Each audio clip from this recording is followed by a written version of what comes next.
On a bright Los Angeles afternoon, a shy 16-year-old boy named Eli Ramos stepped onto the AGT stage, clutching a microphone like it was the only thing holding him together. The crowd cheered, but Eli didn't smile. Because he wasn't here for fame. He was here for a man who hadn't come home in 3 years, his father. Eli Ramos had always been the quiet kid in the back of the classroom, the one who walked with his head down, hands tucked into the pockets of his worn-out hoodie, sneakers scuffed from years of hand-me. Teachers described him as polite and well-mannered, but what they really meant was that he never asked for anything, never complained, never caused trouble. He existed like a shadow, seen but never really noticed. Home was a small rented apartment in a faded 2-story building in Fresno, California. Inside, things were clean but tired. The couch had springs poking up from underneath. The walls were decorated with old family photos, and the kitchen fridge was plastered with Eli's sister's drawings. Cheerful stick figures and bright hearts that tried to make the place feel warmer than it truly was. When his father was still around, the apartment felt full of laughter, full of music, full of that strange energy fathers seem to bring just by walking into a room. His dad, Miguel, was a long-haul truck driver, the kind who left early and returned late, smelling like gasoline and coffee. He never brought expensive gifts, but he brought stories. Stories of roads that never seemed to end. Diners that served pancakes the size of plates, and sunsets so orange they looked fake. Eli loved those stories. They made the world feel bigger. But when Eli was 13, Miguel simply didn't come home. 1 week became 2, 2 became 3, then months. The calls stopped first, then the text messages, then the hope. People in their neighborhood whispered quietly. Maybe he found another family. Maybe he was running from something. Maybe he just couldn't handle life. Eli never believed any of that. To him, his father was good, kind, not someone who would vanish. Yet here they were, 3 years later, still waiting. With Miguel gone, Eli's mum picked up extra shifts at a dental clinic, scrubbing tools and sanitizing rooms, coming home exhausted, her feet aching and her eyes heavy. She tried her best to smile for the kids. Even when the bills piled up and dinner sometimes meant instant noodles or toast with butter. Eli could see the tiredness in her shoulders, the kind that comes from doing life alone but refusing to give up. And then there was Lily, Eli's 9-year-old sister, who still asked every birthday if Dad would surprise them this year. Eli never knew how to answer, so he'd just ruffle her hair and say, maybe. Music became Eli's outlet, not because he wanted to be famous, but because singing was the only place where missing someone didn't hurt so much. When he sang, he could imagine Miguel sitting in that old recliner chair, tapping his foot, smiling proudly. He sang quietly at night, headphones on, voice trembling, convincing himself that somewhere out there, his father was hearing him. The day of the audition arrived like a dream Eli wasn't sure he was ready for. It started before sunrise, with his mum gently knocking on his bedroom door while the sky outside was still dark. Eli, it's time, she whispered. He opened his eyes slowly, lying there for a moment, listening to the soft hum of the old box fan and trying to convince himself that this was real, that today, he wasn't just singing alone in his room. He was stepping into the brightest spotlight in America. They drove 3.5 hours to Los Angeles, mostly in silence, with Lily occasionally kicking the back of Eli's seat and humming little melodies she made up on the spot. His mum gripped the steering wheel the entire drive, her knuckles pale, like she was holding onto hope and fear at the same time. Eli stared out the window, watching the sunrise spill gold across the highway, wondering if his father had ever driven this same stretch of road. When they reached the Pasadena Civic Auditorium, the place was buzzing with energy. The plaza outside looked like a carnival of dreams, singers warming up, dancers stretching, jugglers practicing, and families cheering each other on. Giant banners fluttered in the warm breeze, and lines wrapped around the building like colorful ribbons. It was loud, chaotic, and overwhelming, but electric. Eli's heart pounded so hard he could hear it in his ears. He kept his hoodie up, hands in pockets, trying to shrink into himself. He wasn't used to crowds. He wasn't used to eyes. He felt like everyone there had something to prove, a greatness they already knew they had. Meanwhile, he was just a boy hoping his voice could reach one man who wasn't even there. Backstage, he went through registration, got a contestant sticker slapped to his shirt, and sat on a folding chair between a tap dancer and a magician. Everywhere he looked, people were practicing high notes, dance steps, jokes, tricks. But Eli kept quiet. He held his cracked phone and listened to the same song he had sung in his room for years, Hallelujah. It wasn't trendy. It wasn't flashy. But it was the song his dad always asked him to sing when he was little. It felt like a bridge to a place he still missed. When a stagehand called his number, Eli felt his stomach drop. His mum squeezed his shoulder and Lily handed him a small plastic keychain, a cheap gas station souvenir his dad once brought back from Arizona. For luck, she whispered with a toothy grin. Eli nodded, swallowing hard. Walking onto the stage was like stepping into another universe.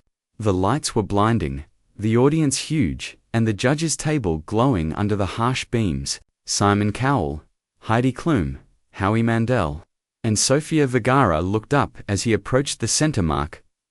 Simon leaned forward slightly, raising an eyebrow. "Hello, what's your name?" "Ellie Harmus," he said, his voice barely audible through the mic. "And what brought you here today?" Simon asked. There was a long pause, too long, until Eli finally whispered, "I'm singing for someone who's not here." The room went still. Simon didn't press. He just nodded gently and said, "Whenever you're ready." And with trembling hands and a voice built from years of missing someone, Eli closed his eyes and began. When the first note left Eli's lips, it sounded fragile, like something made of glass that might shatter if touched too hard. The microphone captured every breath, every quiver, and the massive auditorium that seconds ago buzzed with chatter and excitement suddenly became a cathedral of silence. His voice carried a kind of honesty that didn't need volume. It wasn't loud. It wasn't perfect. But it was true, and truth has a strange way of traveling farther than technique ever could.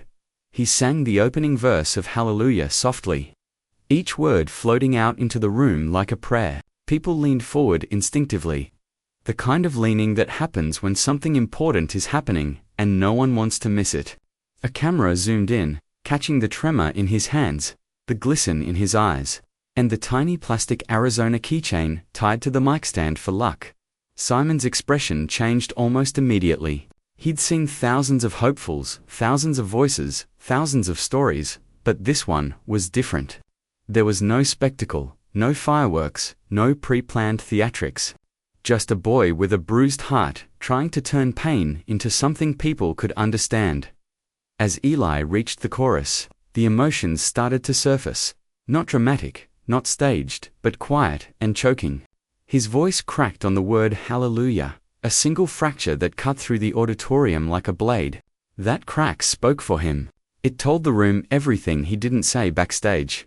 The waiting, the wondering, the unanswered birthdays, the promise that Dad will be home soon. The feeling of sleeping with headphones on, just to hear a voice that no longer called. A woman in the front row gasped. Someone else covered their mouth. Lily, watching from the wings with her small hands pressed to her chest, tried not to cry as her mum silently wiped away tears with the back of her hand. Eli kept singing, even as his vision blurred. He sang with cracked breath and trembling lungs, pushing through the ache in his chest, hoping that sound could reach across highways and truck stops and wherever his father might be. Like music was a lighthouse and his voice the beam. On the final word of the chorus, he let out a breath he didn't know he was holding. The note wavered, dipped, and then settled, imperfect, vulnerable, and painfully real. When the last chord faded, the silence that followed was heavier than applause. It lingered, filling every seat and every balcony, wrapping around Simon like a memory he didn't know how to hold. The judges didn't move at first. Even Howie, usually full of comments, stared down at the desk, blinking slowly. Finally, someone in the back stood up and clapped hesitantly, almost reverently, and that was enough. The room erupted, a swell of sound that crashed like waves. People rose to their feet, applause echoing off the rafters, building into a roar that swallowed the stage whole. Eli stood there, motionless, tears sliding down his cheeks, unsure if he should bow or cry or run off stage to breathe. But before he could decide, Simon lowered his head, rubbed his eyes with the side of his hand, and whispered into his mic, just loud enough for the world to hear it. Beautiful. Absolutely beautiful. And the cameras caught something rare, not just a judge reacting to a performance, but a man reacting to a story he didn't expect to feel so deeply. The applause went on longer than most performances, wild, thunderous, cathartic, as if the entire audience needed to release something they had been holding inside. Eli stood center stage, small and overwhelmed, clutching the microphone with shaking hands. He wiped at his cheeks quickly, embarrassed by his own tears, trying to look composed even as the spotlight made every bit of emotion visible. The judges were still standing for towering figures applauding him, not just for talent, but for truth. Sophia pressed her hands to her heart. Heidi mouthed, "Wow."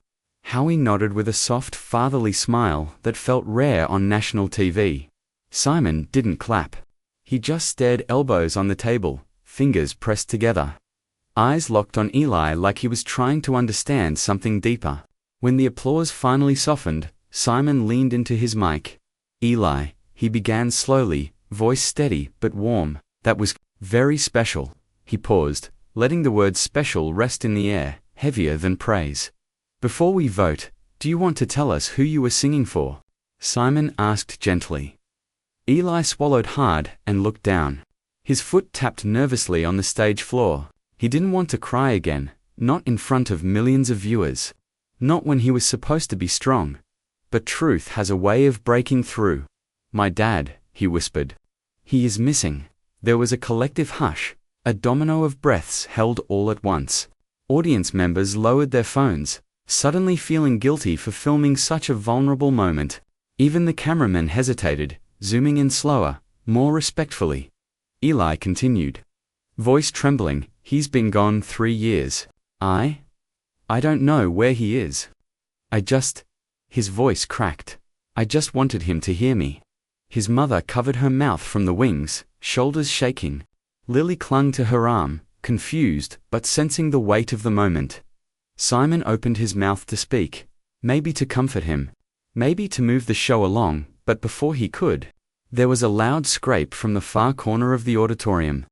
A chair slid backward, heads turned. A man had stood up slowly, shakily, wearing a faded baseball cap pulled low over his eyes. His clothes looked worn, like he'd been on the road for days. And when he lifted his head, the lights caught his face and everything froze. Eli's mum gasped, loud, raw, unmistakable. Lily's eyes widened, and Eli himself stood rooted in place, staring out into the crowd as if he'd seen a ghost wearing work boots. The man's chest rose and fell rapidly. His hands trembled as he reached up and removed his cap, revealing messy dark hair and tired eyes that looked too much like Eli's for anyone to ignore. He didn't shout. He didn't wave. He just whispered, voice hoarse from disuse, "Eli." One word, and everything inside the auditorium shifted. The audience didn't cheer. They didn't move. It was as if time itself took a breath. Eli's mic slipped down to his side. His knees wobbled. Every part of him wanted to run, but he was too stunned to trust his legs. Tears flooded his eyes faster than he could blink them away. His father, Miguel Ramos, took one shaky step down the aisle, then another, as if unsure he was allowed to approach. Security glanced toward producers, unsure whether to intervene, but nobody moved. Nobody dared. Halfway down the aisle, Miguel stopped. His voice cracked through the silence. "I heard you, Mia. I heard you." The audience broke, not into cheers, but into sobs, gasps, hands clutching hearts. Eli finally moved, slowly at first, then faster, stepping off the stage and running down the steps with all the fear and hope of a child who never truly stopped believing. And when he reached his father, the two collapsed into each other. No words, no explanations. Just shaking bodies and years of ache finally allowed to breathe. The reunion between Eli and his father didn't feel like a TV moment. It felt private, almost too sacred for cameras and crowds.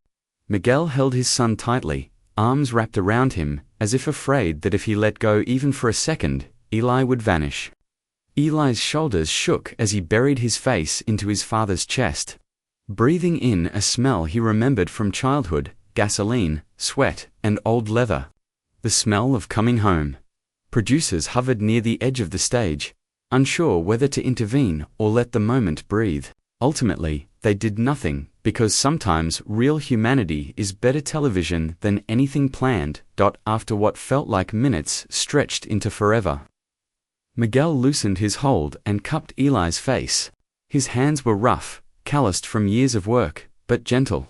His eyes brimmed with tears that had clearly been waiting a long time to fall. "I'm sorry," he whispered. "I'm so sorry, mijo." Eli didn't speak. He didn't need to. He just shook his head, tears streaming, as if to say, "You're here, that's what matters." Back on stage, Simon stood slowly, microphone in hand. He waited for the room to settle, waited for the humanity to breathe. Then spoke with a softness that the world rarely saw from him. "Miguel," he began, "we don't know your full story. And you don't owe us one. But what we witnessed just now, that's bigger than a performance." The audience murmured in agreement, still wiping their eyes. Simon looked at Miguel. "You came here for your son?" Miguel nodded, voice trembling. "I heard him singing on a friend's TV at a truck stop. I didn't even know he'd auditioned. I saw him, and I knew I had to come." There were gasps throughout the auditorium, people connecting dots, piecing together the unimaginable timing. The fragile thread of chance that led a broken family into the same room again. Simon stepped away from the judges' table and motioned gently toward the stage. "Would you both be willing to finish the song together?" Miguel froze. Eli blinked through tears. For a moment, no one breathed. Eli nodded first. Miguel hesitated, years of shame sitting heavy on his shoulders, but then he gave the smallest of nods, and that was enough. The audience erupted into soft, encouraging applause. Eli led him back onto the stage. A stagehand handed Miguel a second mic. As the instrumental restarted, father and son stood side by side, one trembling with nerves, the other with regret, and began to sing. Their voices didn't blend perfectly. They didn't harmonize with polished precision, but they blended the way real families do: uneven, imperfect, full of history. Miguel's deep, worn voice wrapped around Eli's fragile one, and suddenly, the auditorium wasn't a competition stage, it was a living room, a truck stop, a kitchen table at midnight. It was every place grief had ever lived, and every place love ever returned to. When the final hallelujah faded into silence, the audience didn't just applaud, they stood, clapped, cheered, and cried all at once. Heidi wiped her cheeks openly. Sophia fanned her face to stop herself from sobbing. Howie put a hand over his heart. And Simon, the man known for harsh critiques, simply whispered, "This is why music matters." Miguel turned to Eli and kissed his forehead, whispering, "I'm home now." Eli squeezed his hand back, whispering, "I know." They didn't win the golden buzzer. They didn't need to. Some victories don't come with confetti, they come with forgiveness. And as the lights dimmed and the credits rolled, every person in that auditorium walked out believing something a little softer, a little kinder. Sometimes the greatest acts of love are just showing up. And sometimes, the most powerful applause is the chance to begin again.